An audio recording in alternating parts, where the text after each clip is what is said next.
আর্য সাধারণ মধ্যবিত্ত পরিবারের ছেলে।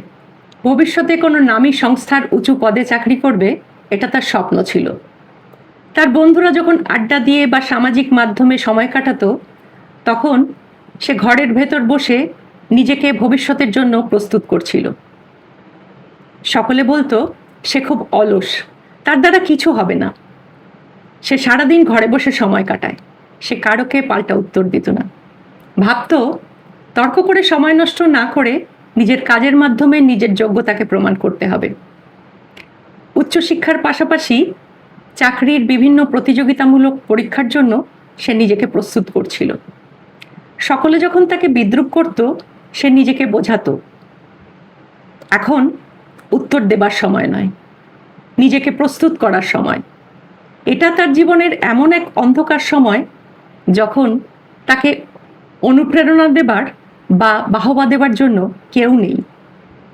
নিজেকে নিজেই বলতে হবে, তুমি পারবে, আর একটু ধৈর্য ধরো। সে নিজেকে সবকিছু থেকে বিচ্ছিন্ন করে নিয়েছিল। কোনো সামাজিক অনুষ্ঠানে সে যেত না, কোনো আড্ডায় অংশগ্রহণ করত না।